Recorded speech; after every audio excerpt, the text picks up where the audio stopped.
Meron po ako isang napakahalagang topic na gustong-gusto ko pong itinuturo at ituturo po. At kahit paulit-ulit, kasi po, ang madalas pong nangyayari sa mga Christian ay yung imbalanced life. Imbalanced life. If you want to succeed in your life, if you want to become prosperous in your life, you have to take note that imbalance is the balanced life is the most important things in your life. Ulitin ko po sa Tagalog. Ang balancing buhay po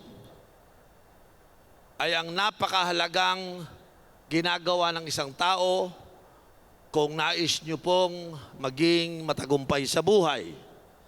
Binanggit ko po yan sapagkat kapag bilang isang pastor, matagal na po akong pastor, bilang isang pastor, nagmamasid ako, ang mga talo, yung mga nanghihina, yung mga hindi nagtatagumpay, kadalasan po, yung life ay hindi balance. No?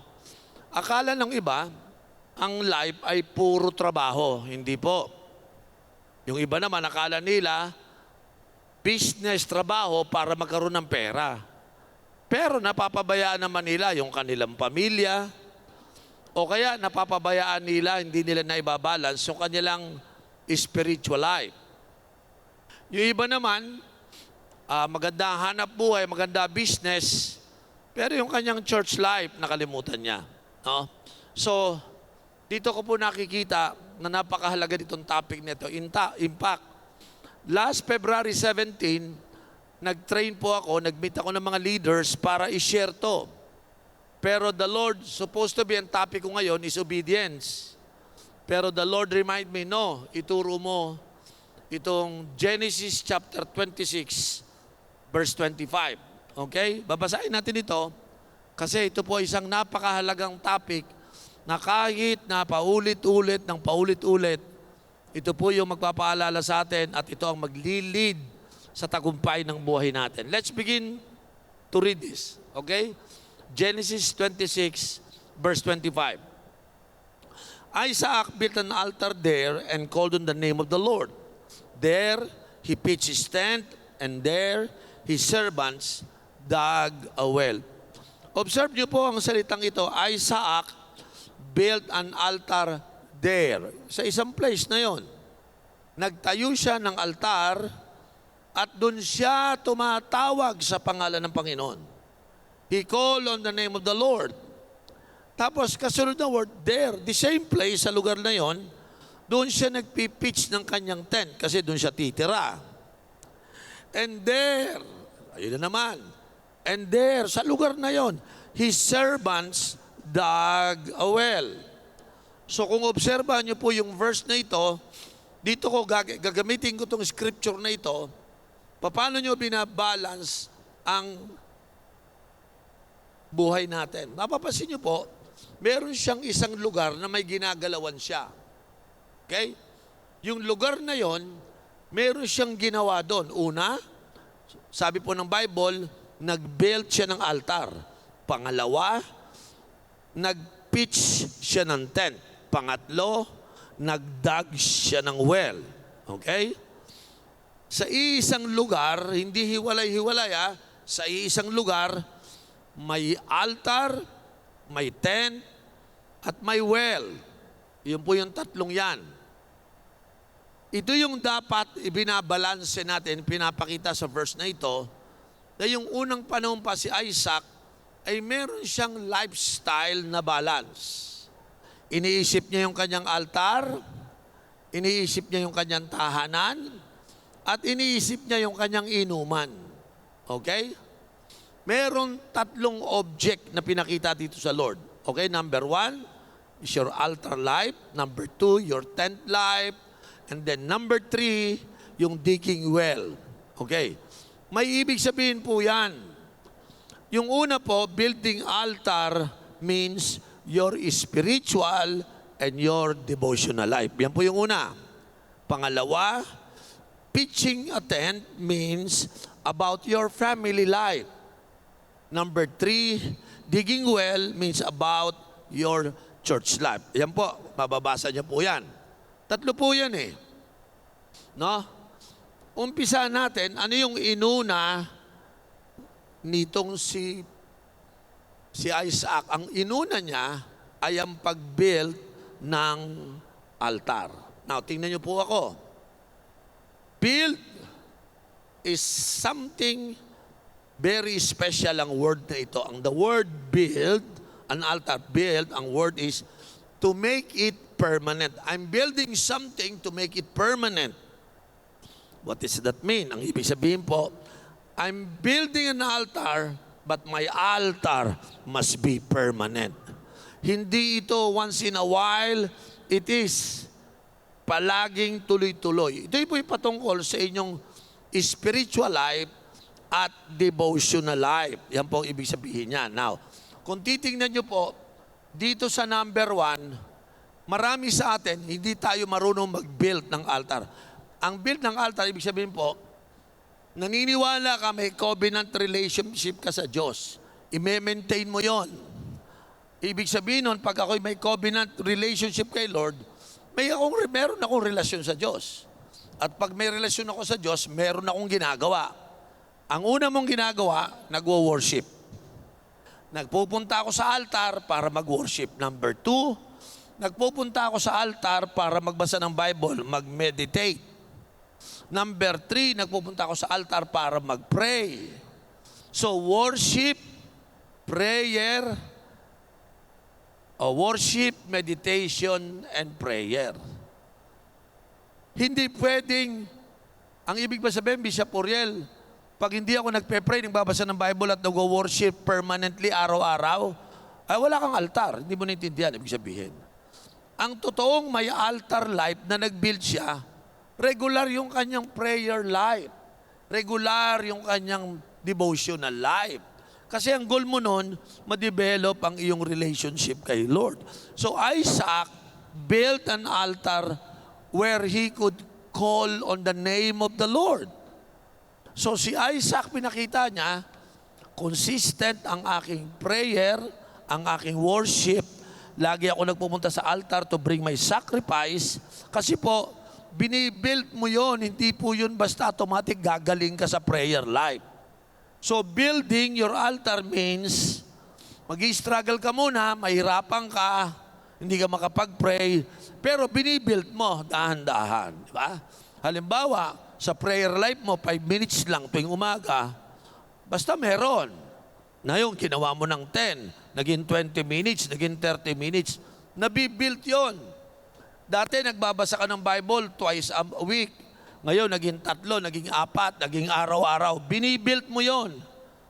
Walang Kristiyano automatic nung naborn again, nagbasa ka agad ng Bible araw-araw.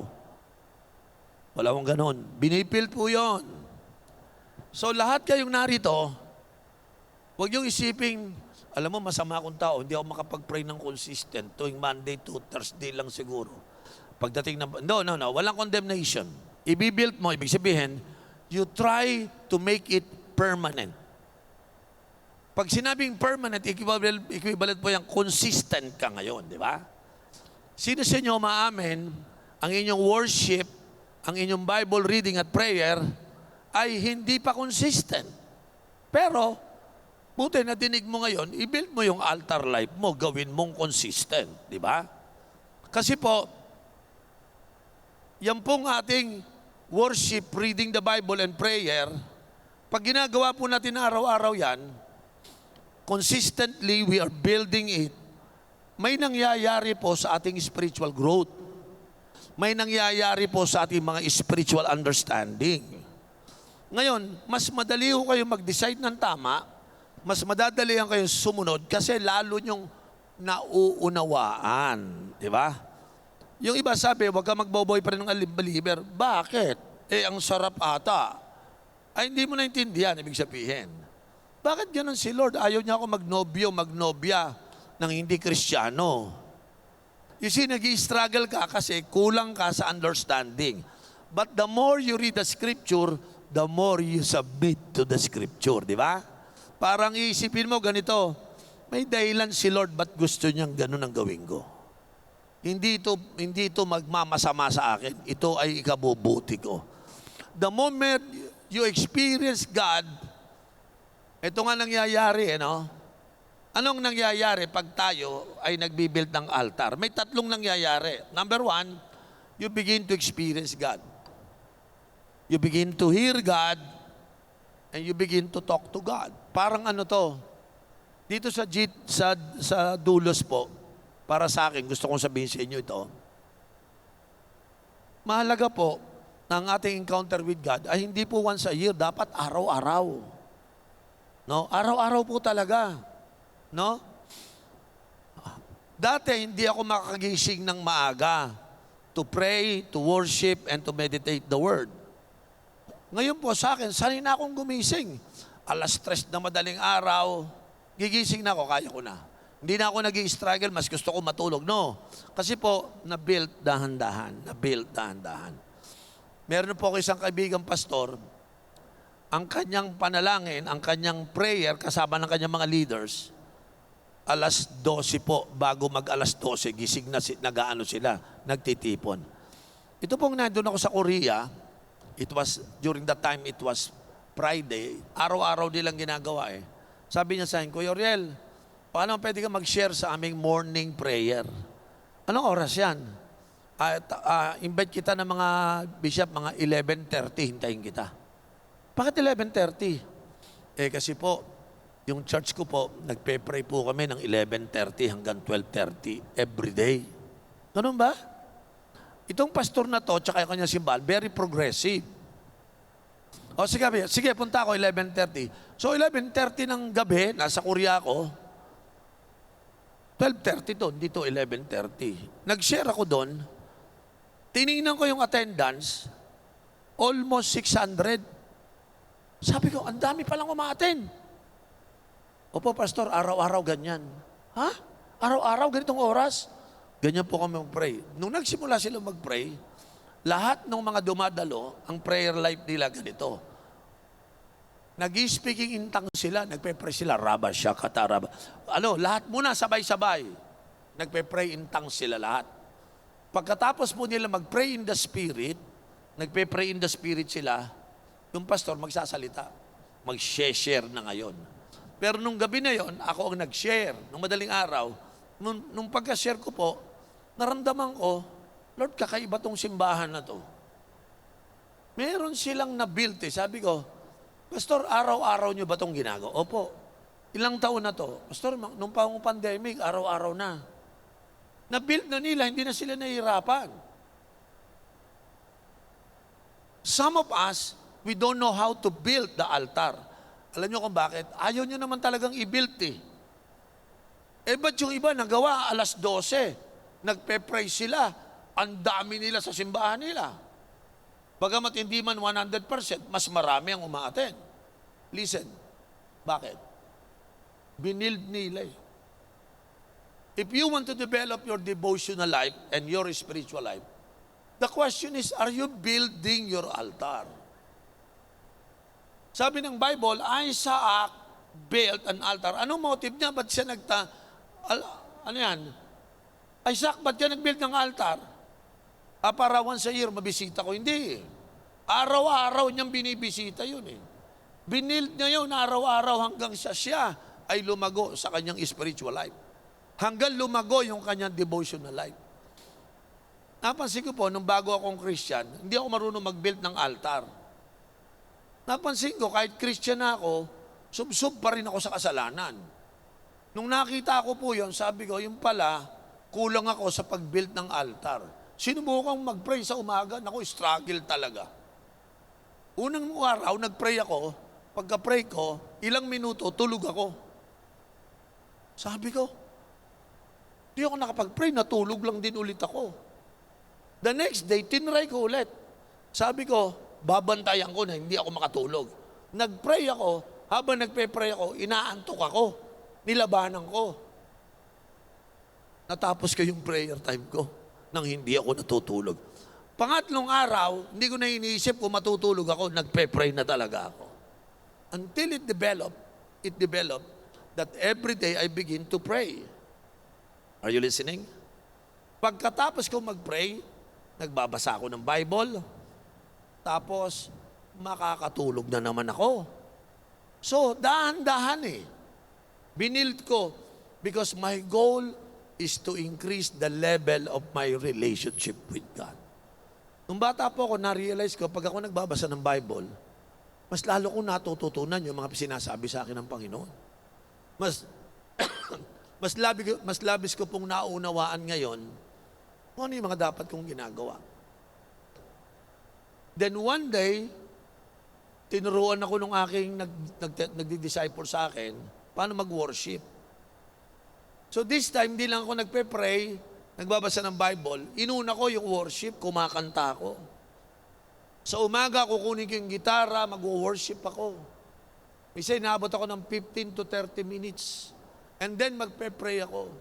Alam niyo po, kung tatanungin niyo, paano na-build up si Bishop Oriel, paano mag-pray, is when I started, on that time, I built my altar unto the Lord. Kung kayo po ay businessman, hindi kayo exempted. Mas lalo niyong kailangan mag-build ng altar. Kung kayo estudyante, bata pa lang kayo, mas lalo kang mag-build ng altar habang bata ka pa lang. Kung kayo po ay may trabaho, hindi po katwiran na kayo ay pagod. Because pag hindi mo ginawa, hindi mo mabibuild. Hindi magiging permanent yung prayer life mo. Yung worship mo hindi permanent. Alam niyo consequence? Pag pumunta kayo sa church, Sunday may worship, hindi ka makapag-worship. Bakit?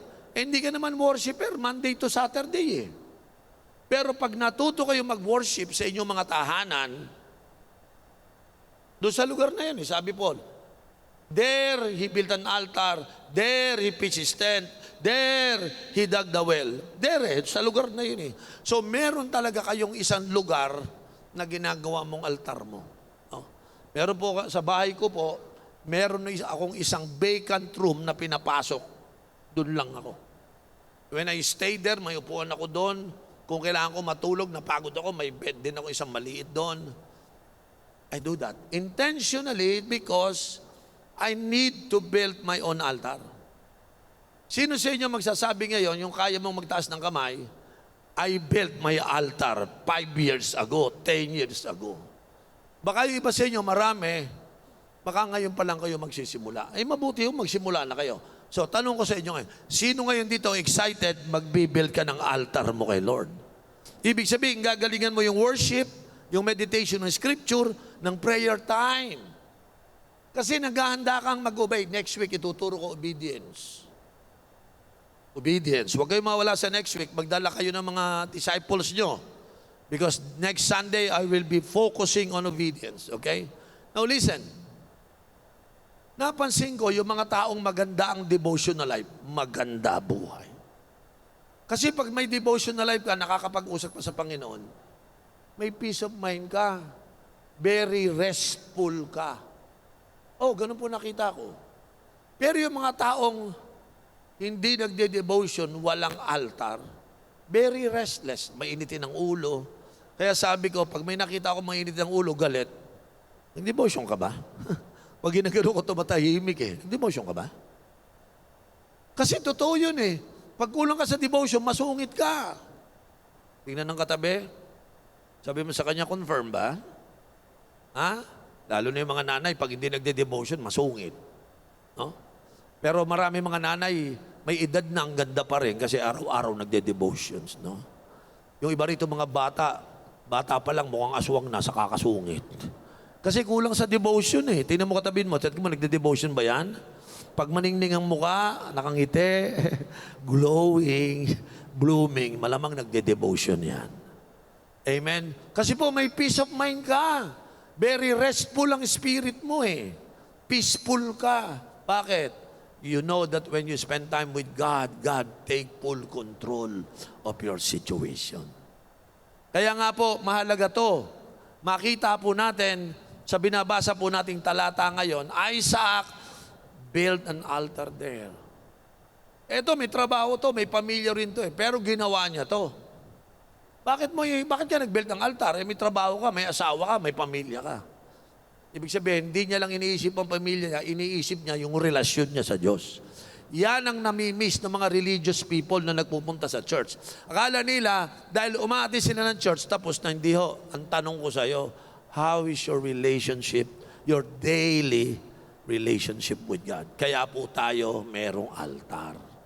Ngayon, wala na kasing altar na physical eh. Diba? Wala na eh.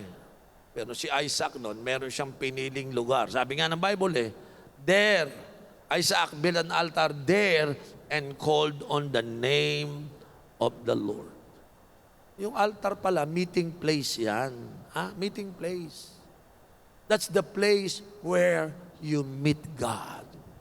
That's the place where you have fellowship with God. And that's the place where you have intimacy with God. Yun po yun, yung there na yun. Sa lugar na yun, doon sila nagiging intimate. Sa lugar na yun, doon sila nagpe-fellowship. Sa lugar na yun, doon sila nagko-communicate. Kaya nakikilala ni Isaac ang Diyos niya. Nakikipag-usap pala. Di ba? Sino sa inyo ay excited mag-build ng altar? So ano sinabi ng Lord? And called on the name of the Lord. Doon siya tumatawag sa Diyos. Doon siya humihingi ng tulong. Pag may need siya, doon siya pupunta sa altar. Pag may problema siya, tatawag siya sa Diyos. Pag may mga bagay na hindi siya naintindihan, tatawag siya sa Diyos. Parang si Isaac, bahagi ng buhay niya ang altar. Mahalaga sa kanya. And I think sa ating modern times, ito yung nagkukulang sa atin.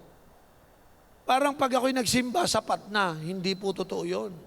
Pag nag-cell group ako, sapat na hindi ho. Kailangan nyo ng intimate moment with God. Kailangan nyo ng spending time alone with God.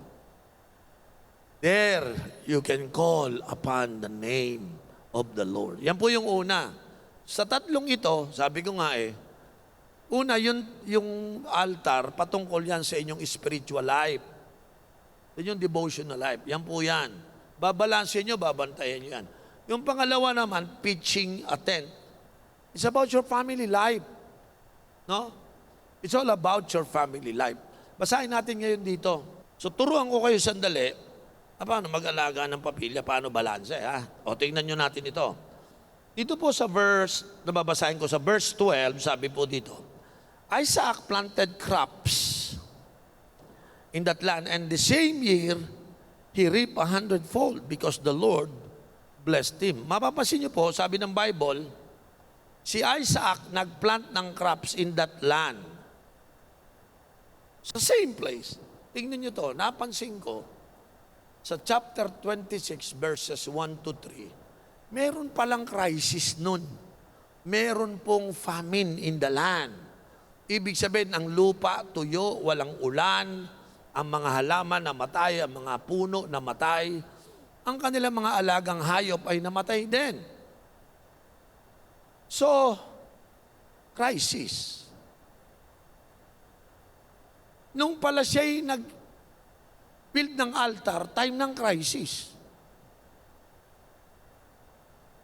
Nung time na siya'y nahihirapan, may crisis, inisip niya, I will build an altar of the Lord. Yun ang inuna niya.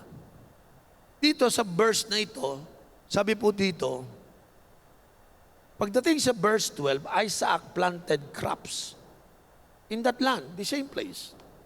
And the same year, he reaped 100-fold because the Lord blessed him. Now, tingnan niyo po ito.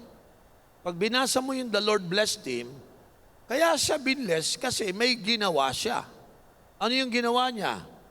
Nagplant siya ng crops. Kailan?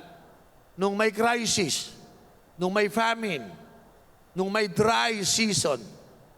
Nagtanim siya nung time na impossible mabuhay ang mga halaman. Dito kahanga, nagplant siya kasi meron siyang pananampalataya sa Diyos. I want you to hear that. Ibig sabihin, yung faith niya is with action. Yung iba naman kasi, puro faith, walang action eh. Hindi tayo pwedeng nananampalataya. Tapos dito yung naniniwala ka, ikaw ay aasenso. Pero wala kang gagawin. Mali yun eh. Lord, bibili ako ng bahay, ng kotse, bibili ako ng paparal ng anak ko. Lord, pasensyuhin mo ako. Tutulungan ka ni Lord. Pero ang tanong, ano ginawa mo? Si Isaac may crisis, pero may ginawa. Sabi mo sa katabi mo, may ginawa. Family, makinig kayo. Pag kayo may family, naghihirap ang pamilya nyo, hindi pwedeng imbalance ka, nagde-devotion ka lang. Nagpe-pray ka lang. No. May gagawin ka. Pag binalikan mo yung verse, dahil may ginawa siya, nanampalataya siya, na magtatanim siya, the Lord blessed him. May role ng tao, may role ng Diyos. Malinaw yan. Ano role ni Isaac? Nagtanim siya. Pero walang ulan. Kahit na, nagtanim pa rin. Pero tuyo ang lupa. Kahit na, pero nagtanim pa rin. Kasi, naniniwala siya, kung may pananampalataya ako, gagawa ako. Are you listening? So, merong role ang natural action. Say that word, natural action.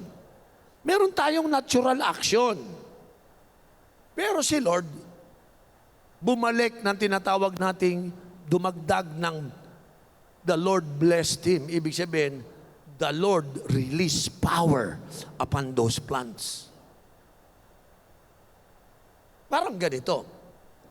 Sagot mo yung natural action, human role, sagot naman ni Lord yung super.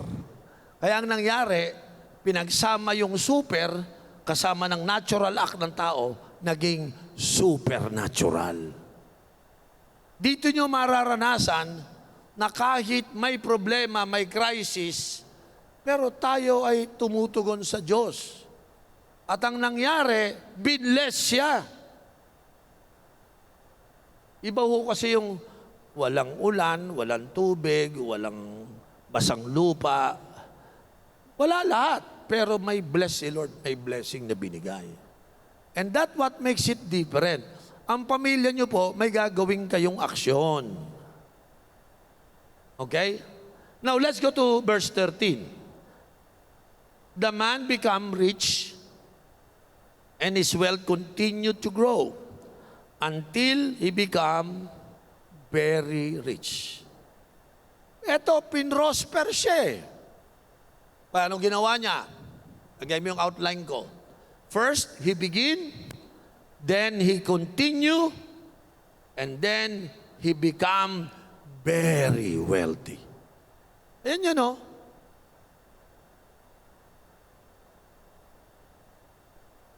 Sinong gustong umasenso ang inyong family?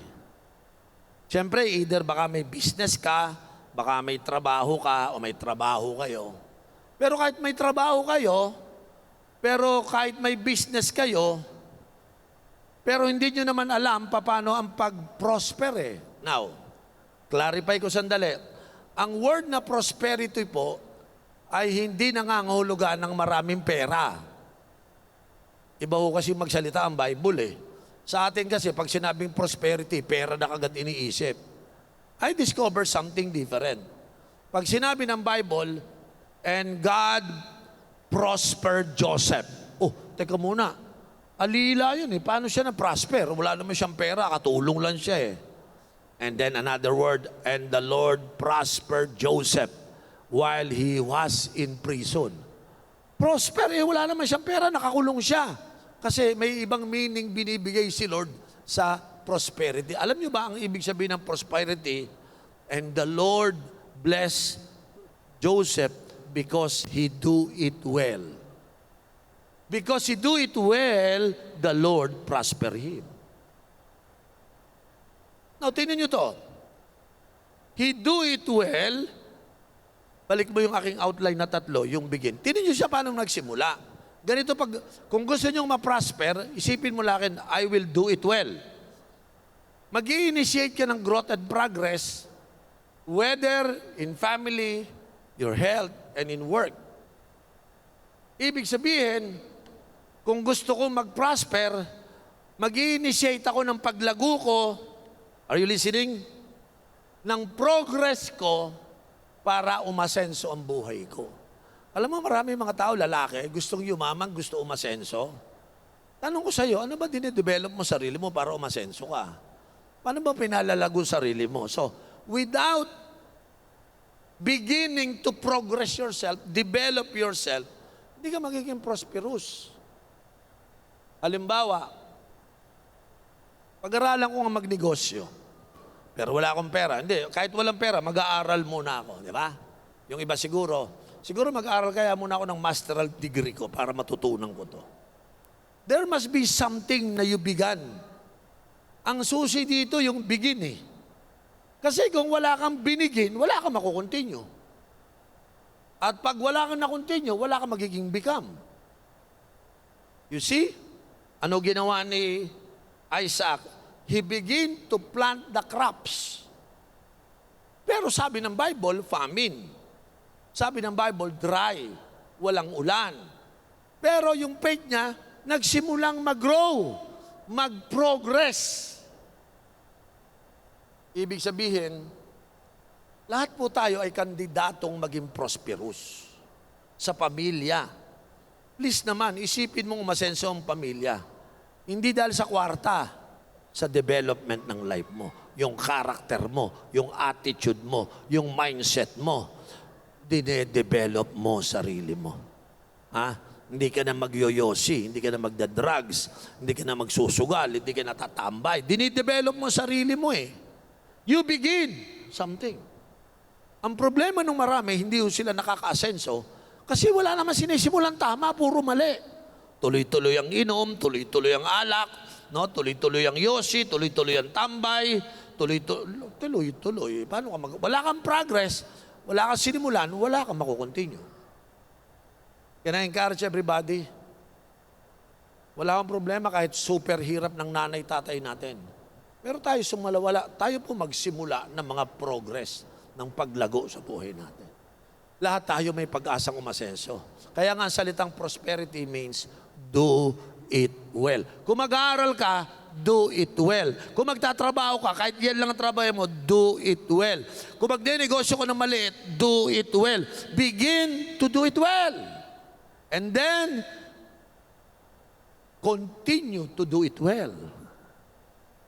And when you continue do it well until you become.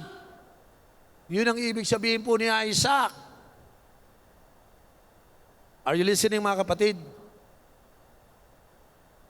Huwag kang magsisimula ni ngaskugon, hindi mo naman pala itutuloy. Pag nag-aaral ka, tapusin mo. Pag nagtrabaho ka, ayusin mo. You begin. But you will continue.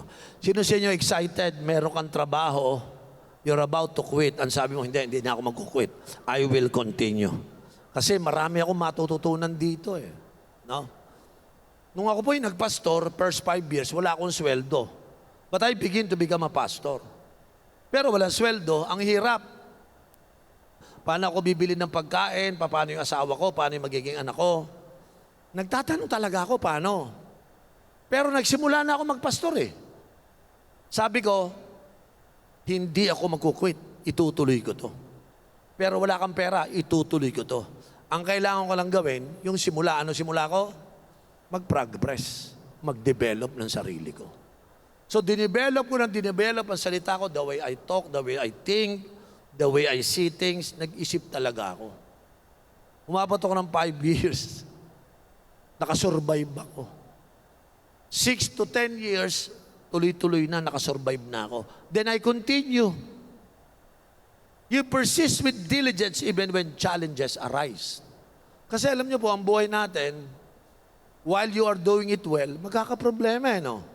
Magkakaroon ng mga challenges, difficulties. Pero huwag ka mag-quit, huwag ka mag-give up. Huwag, tuloy mo lang. May mga tao dito, nasimulan mo na eh. Kaya lang nagka-problema. Ngayon, gusto mo nang mag-quit, gusto mo nang mag-surrender, gusto mo nang mag-give up. Can I say this? Huwag, sayang. Sinimulan mo na eh. Ituloy mo. Sino ito excited ituloy yung sinisimulan sa iyo ng Panginoon? He who began a good work in you will continue to finish it until the end. Tingnan niyo pong mabuti yan, mga kapatid. No? So, I will begin to develop myself. I will begin to do something right. Simulan mo, but when I do it, I will do it well. Prosperity, ibig sabihin. And now, while I am doing it, I will continue doing it. In spite of problem, difficulties, storms in life, whatever. Kahit nahihirapan ako, I will continue. I will face every challenge kasi may sinimula na si Lord eh. Tutuloy ko pa rin to. Hanggang kailan? Until I become. Pastor, 1 taon ka na nag-struggle. Hindi pa rin ako titigil. Bakit? Until I become. 5 years walang sweldo. Pagdating po ng 10 years of my ministry, I just continue. Pero ang salary ko, binigyan lang ako ng kakarampot, 500 a week lang.